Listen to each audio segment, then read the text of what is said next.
What's up guys, welcome to the third lesson on how to use the essential tools in Photoshop.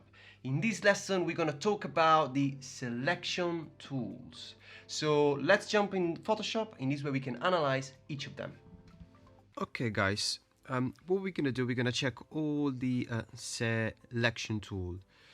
So we're gonna start with the Optical Marquee tool. It's a very easy way to create a selection. You create a square and obviously it will give you a square selection. Depends obviously on what you need to achieve. Obviously this is quite edgy.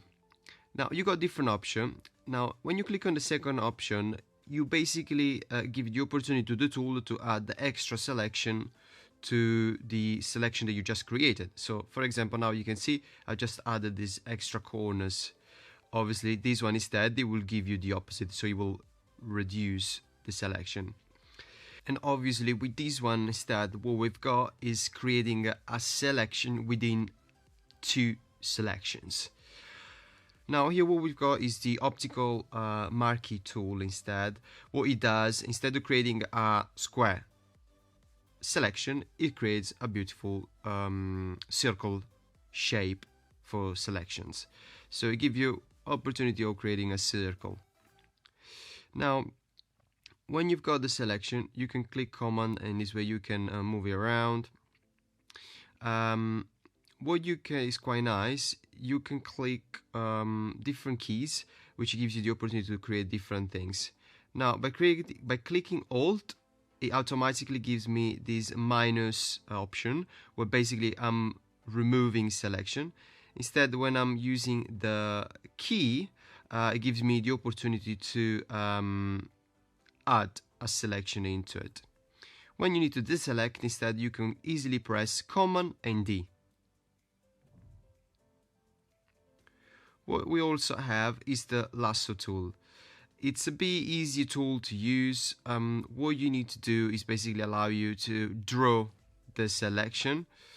It's not obviously super perfect, but it really depends on what you want to create. Once I've got a selection, I can now, for example, copy by using Command C. I select the background layer, this way I can use that one as a reference.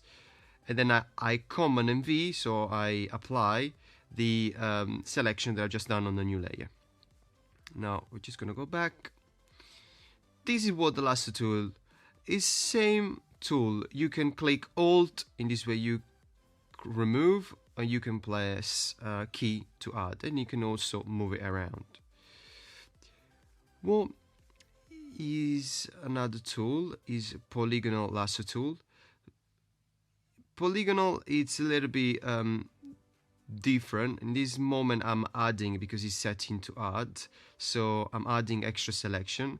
In case I want a normal, click on normal square, and it gives you more of a octagonal edgy selection.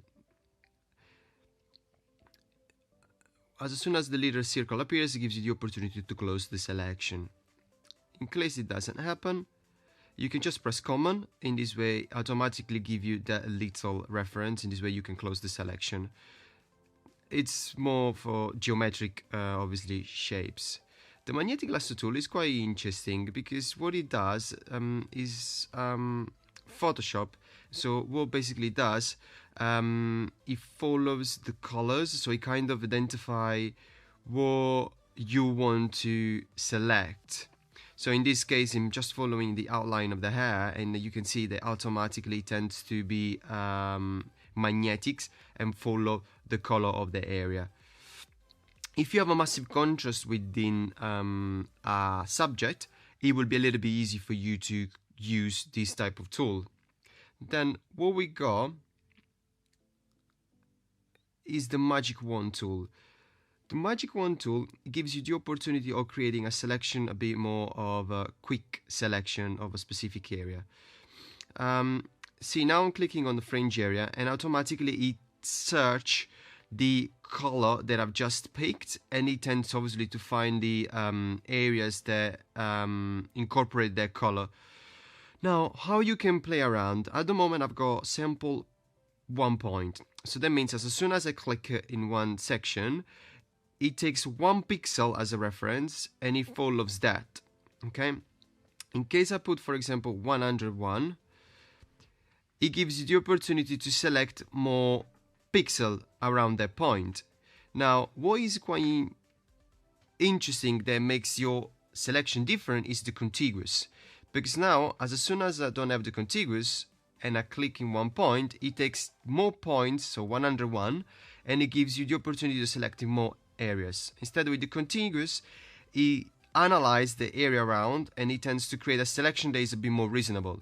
You also can change the tolerance. So if I bring the tolerance around 100, it will give me more references. So it will take different shades from the pixels and it found in the image, and it will select it. So you can play around with the amount of selection by using tolerance in different way, using contiguous, or using the average point. Okay, so the sample point you can choose from 1 to 101.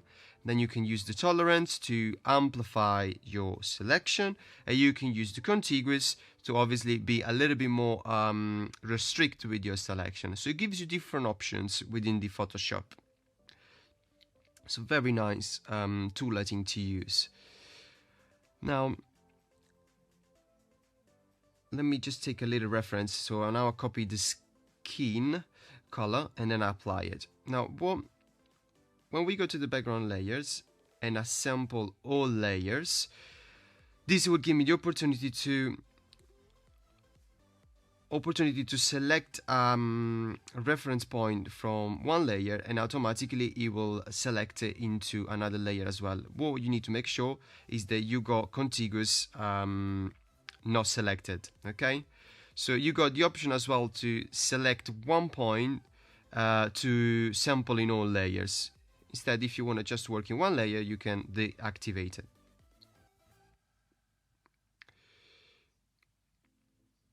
So remember, contiguous can stop your selection in different layers, because obviously it will stay more into one point. If you want to be more specific, you click one point sample, and then you keep the tolerance quite low.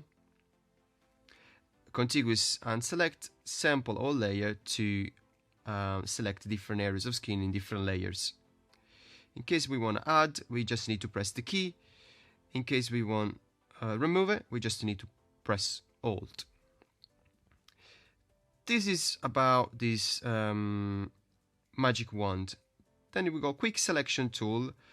It's slightly bit more automatic tool, and it's a bit more a quicker way of selecting. So we really trust Photoshop in this case.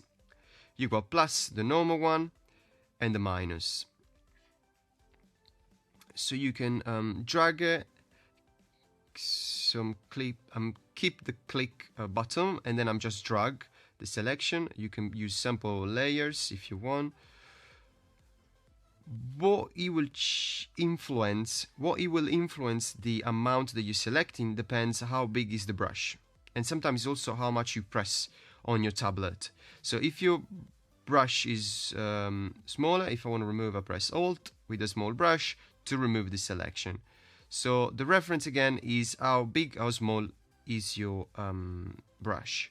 Again, now this is all about the selection tool. So we got different options, different very nice elements that we can incorporate and use as selection tool. So guys, this is all about these fantastic tools. I hope you enjoyed it, and see you in the next session.